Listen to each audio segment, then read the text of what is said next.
Africa महाद्वीप में हीरों की कई खानों की खोज हो चुकी थी, जहां से बहुतायत में हीरे प्राप्त हुए थे। वहां के एक गांव में रहने वाला किसान अक्सर उन लोगों की कहानियां सुनाया करता था, जिन्होंने हीरों की खान खोजकर अच्छे पैसे कमाए और अमीर बन गए। वह भी हीरे की खान खोजकर अमीर बनना चाहता था। एक दिन अमीर बनने के सपने को साकार करने के लिए उसने अपना खेत बेच दिया और हीरों की खान की खोज में निकल पड़ा।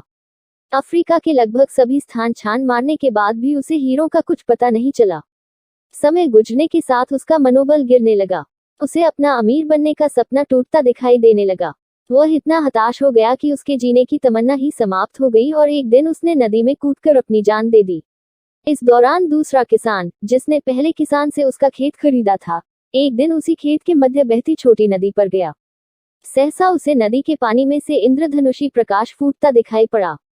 उसने ध्यान से देखा तो पाया कि नदी के किनारे एक पत्थर पर सूर्य की किरणें पड़ने से वह चमक रहा था। किसान ने झुककर वह पत्थर उठा लिया और घर ले आया। वह एक खूबसूरत पत्थर था। उसने सोचा कि यह सजावट के काम आएगा और उसने उसे घर पर ही सजा लिया। कई दिनों तक वह पत्थर उसके घर पर सजा रहा। एक दिन उसके घर उसका एक मित्र आया।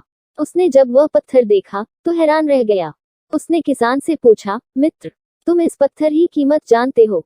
किसान ने जवाब दिया, नहीं, मेरे ख्याल से ये हीरा है, शायद अब तक खोजे गए हीरों में सबसे बड़ा हीरा।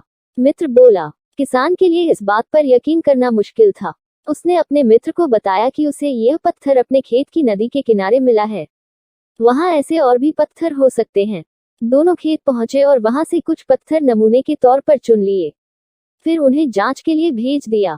जब जांच रिपोर्ट आई तो किसान के मित्र की बात सच निकली। वे पत्थर हीरे ही थे। उस खेत में हीरों का भंडार था। वह उस समय तक खोजी गई सबसे कीमती हीरे की खदान थी। उसका खदान का नाम किम्बले डायमंड माइंस है। दूसरा किसान उस खदान की वजह से मालामाल हो गया। पहला किसान अफ्रीका में दर दर भटका और अंत में जान दे दी, जबकि हीरे की खान उसके अपने खेत में उसके कदमों तले थी। मित्रों, इस कहानी में हीरे पहले किसान के कदमों तले ही थे, लेकिन वह उन्हें पहचान नहीं पाया और उनकी खोज में भटकता रहा। ठीक वैसे ही हम भी सफलता प्राप्ति के लिए अच्छे अवसरों की तलाश में भटकते रहते हैं। हम उन अवसरों को पहचान नहीं पाते या पहचान कर भी महत्व नहीं देते, जो हमारे आसपास ही छुपे रहते हैं। जीवन में सफल होना है तो आवश्यकता है बुद्धिमानी और परख से उन अवसरों को पहचानने की और धैर्य से अनवरत कार्य करने की। सफलता निश्चित है। Please like, share and subscribe. Thanks for watching.